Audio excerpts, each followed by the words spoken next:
I was invited by Konami at their headquarters in Japan for an exclusive hands-on for Silent Hill Townfall.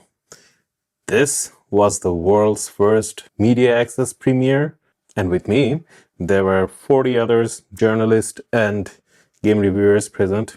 We were invited over to their headquarters in Tokyo. The hall had a monument at the middle of it. So this was the world's first hands-on experience of this game, arranged by Konami. All the footage that I'm showing you is B-roll provided by Konami. I was not allowed to take any kind of recording of my own gameplay. The game stations were all equipped with normal PlayStation 5. There was no dev kit around as far as I can recall, and I could not find any kind of graphics mode. Otherwise, the picture settings was interesting. They wanted to have a cinematic experience, so the game is by default with letterbox, but if you don't like it, you can change it. This game is completely separate from the rest of the Silent Hill games and offers a unique experience which no other previous title this franchise offered, because this game is completely set in first-person view and you cannot change the perspective like other franchises offer you. And I have to admit, I do get scared while playing these games, but I love that experience of getting scared. So most of the time when the game offers me a different perspective, I tend to choose that, and I kind of deprive myself from experiencing the way the developer intended it to be. So Silent Hill Townfall doesn't give you that chance and makes you play the way they intend you to play the game. And boy, they made a good game. And the art direction, Screenburn decided like, okay, we're gonna make it very, very creepy. And that's why I turned my room also red, like the red lights and everywhere, and the fog lights and the music and the town's atmosphere. It's breathtaking. It's like an art house experience. Something else that I noticed regarding their art direction choices, that there is a lot of grain and a lot of static noises in the environmental sounds. It's really scary. It's set in the Scotland, it's set in the 90s, and you can actually feel like this setting, well, Scotland and all of his fogs is perfect for Silent Hill franchise. I even asked John, like, hey, how much was the fog budget? Because holy shit, the town has like way too much fog and you are scrambling through it trying to figure out where you need to go. The first part of the game shows you from the beginning where you see like Simon suddenly getting out of the water and the beach is creepy. I tried to walk around a bit and see the sound design was terrific, so I was like, nope, I'm gonna nope out from here. And after I started exploring the city and playing more into the game, the story started taking a bit of shape.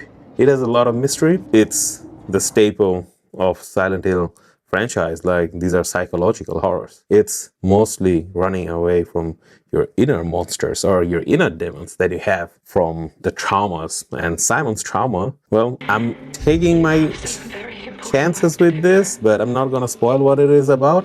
But Simon's trauma is a very deep and complex one, which may or may not be his fault. I will not spoil too much of the game, and I know who the cast of the games are, but Konami plans on introducing them at a later date. One thing I have to note, this game also has a casual mode from the get-go. Silent Hill F, when it first came out, it didn't have any casual mode, and this time it seems like Konami is coming out from get-go with a casual mode for everyone. I did switch in between them to see if there is a big difference between normal and casual. I just saw that the enemy AI got dumber. They wouldn't chase you faster or will not be that much aggressive, so you can just run past them. So that is more designed for people who just want to experience the story and not have that thrill of being chased. First part from the intro is mostly stealth-based and getting the player used to how the game works and the mechanics, as well as like surviving through it. Yeah, the terror is real. Simon stumbles through this Scottish island, which is beautifully reimagined from the 90s, compared to Silent Hill F. Like Silent Hill F was very colorful. It was sometimes also very foggy and very gloomy, but it was set in Japan, so it had a lot more color in it. But in this case, like, yeah, you can see like it's an island, sea, wind, withered, and the the locals are a small community. From the little notes that you can pick up from here and there, it kind of shows that the community is cared for each other. It's a small, tightly knit community, but they're also all gone. Why? Well, that is something to find out. We go through Simon's trauma a bit. We went to Simon's house to look for his wife, and then we go on to find out what happened to his wife. And that's the stealth section of the game that I played at the beginning. And the second part is maybe after a while, and that part is more action heavy. I have to go to the St. Emilia Medical Center in search of this mysterious woman, and this is where I get a gun.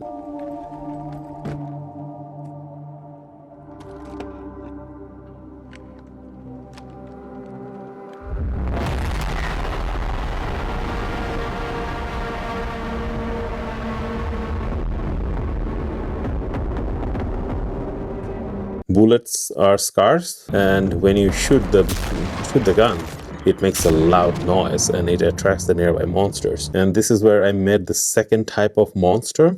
Like initially you have those normal chasing monsters which attack you normally, and of course there is a big bad monster. I'm not going to talk too much about it, but in this case there is another different type of monster which mostly stands still, doesn't move around that much unless you lure it. And yes, it has lure mechanics. You can throw bottles or turn on a radio to lure the enemy towards the noise. And when the second type of enemy gets aggro, it has a ranged attack. It throws something at you, and it's a bit harder to kill with just wooden planks. So I had to resort to the gun and ended up firing all of my bullets. It was getting hard. I was chased around and I went into a building. I had to go up and then go down again to get to my location. But in between there was like a lot of monsters where I could theoretically like engage with them or just stealth my way out of them. I did do the stealth. One thing I have to note, the sound design. Holy shit. Like just thinking of it, like I'm sweating again. Or it could be just because of the video. Yeah, the sound design was excellent. When it gets spotted by the monsters, it makes a bang noise, and then you are like, holy shit. I jumped a few times when that sound happened, right? Like when you're doing the stealth, it's so very quiet. You can hear the monsters walking around and making their weird noises, and you think that you're in the clear. You try to go from one hiding place to another to make your way, and then suddenly a gunshot type of noise, and then I'm like, holy shit, I need to run. First time I heard this noise, I just literally jumped on my seat. It just gets intense during the chases. You have those hiding places where you can hide, or you can just run into buildings, and if you're lucky, there are some doors with some locking mechanisms, so you can lock them. If you don't lock them, they will go through the door and chase you inside the building as well. That is something I learned the hard way.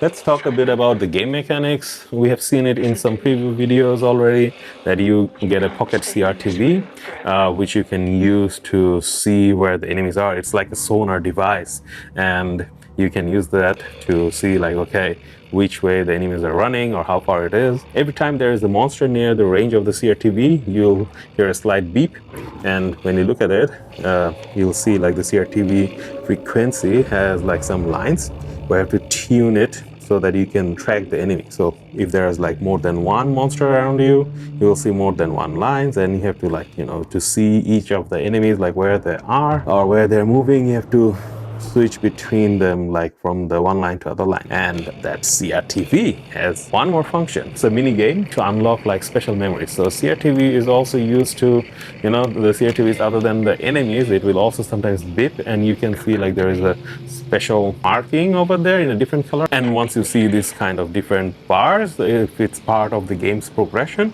you can easily tune to it and see the cutscene or the memories. But there are some hidden memories, and Silent Hill is all about secrets and hidden memories.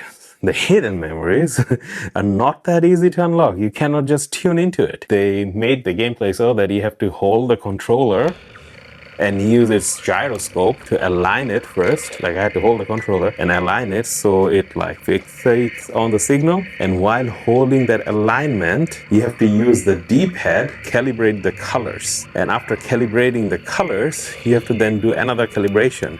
And in between, if your hand moves a bit and if the gyroscope detects that you moved a bit, then the calibration just goes off and you have to restart it. I was having a bit hard time over there because the controller, like PlayStation 5's controller, moving off whenever I was using it, and mostly when I was like trying to shuffle through the D-pad to change through the colors. There are 4 or 5 colors that you have to calibrate using the D-pad, and that was not easy without moving the controller. So one tip, what you can do is put the controller down on a flat surface and then start tilting it so you can get the calibration. And once it's there, then you have like base at the bottom so it's like fixed there, and then you can use your left thumb to go through the D-pads to calibrate the colors and then do the final tuning. It's hard, trust me, but it's worth it, because once you do these kind of mini games to unlock that memory, you either get like special items or some very special memories that are maybe required for a true ending. And yes, game has multiple endings, and I asked him, like,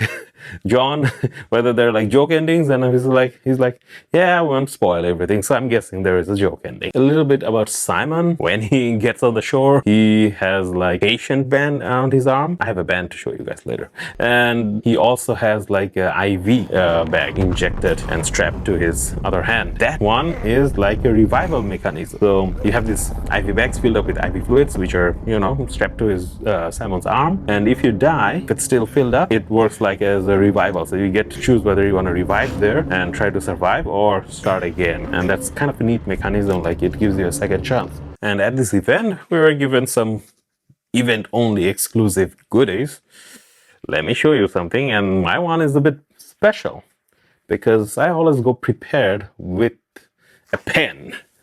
So as you can see, this tote bag includes all the goodies, but it's also signed by members of the Screen Burn team and Okamoto-san. So John Okamoto-san, and I cannot remember the other people's name. I'm really sorry about that. Yeah, so there are 2 other Screen Burn employees who are very kind enough to sign my bag. Let's show you what is in there, but before that, what we have inside. This is the t-shirt, Silent Hill Townfall t-shirt. I have a Silent Hill F t-shirt, and this one is the second one. I really love it. It's really comfortable. And the picture, well, it's a mystery what it is. And inside, it's a mouse pad which says, Port Authority, Silent Hill Townfall, welcome to St. Emilia. First fairy leaves, last fairy leaves, etc. Then we have some nice stickers. I haven't opened them yet. You can see Simon in the background, as in the back paper, and some pictures of the monsters and other, CRT TV, and something else. I don't want to open it now. In the back, there is the QR code. See what is there, with the date of September 24th. Then, this is something interesting. This is Simon's, let's see if you can see it. Yeah. Patient armband, like, you know, medical ID armband. It says Simon Ordell, 15th of October, 59. So he was born in 1959, blood type A positive. Next, the keychain with the CRTV, a Silent Hill Townfall logo, and in the middle, I think there is the much talked about, let me see if I can show it, CEG. In the game they talk about CEG, the corporation. Yeah. And last but not least, a mini CRTV tin where you can put your stuff in. Yeah, and I think this will be the same goodies that they will give out at the Gamescom this year. We had 4.5 hours to play the game, and I don't know, like, most of the people could not finish the game. Some people complained that it was too scary, and some people complained it was too hard on normal. I, for one, was taking it slow because I was looking at all the environment and the nitty-gritty stuffs and trying to find secrets or break the game, because I love breaking games. And at the end, like, I was rushing just to get through to the end of the game, and I was dying a lot because there was a lot of enemy at the latter section of the game, and the QA lead was there from Screenburn. She actually cheered me and helped me to get through with this at the end. It was so nice of her, but I forgot her name. Silent Hill Townfall is coming out in the busiest month of this one heck of a year.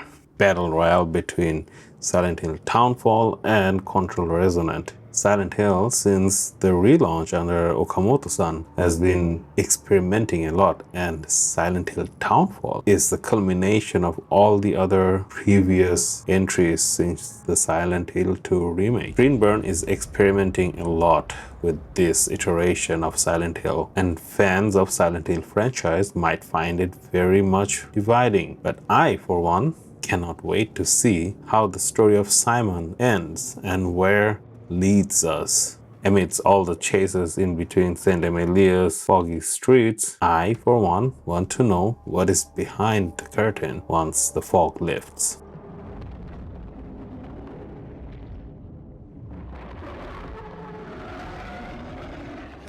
Silent Hill Townfall comes out on the 24th of September, and there will be a hands-on station at Gamescom 2026. Let me know what you think, and if you have any questions, I'll try to answer them. Until then, see you next time.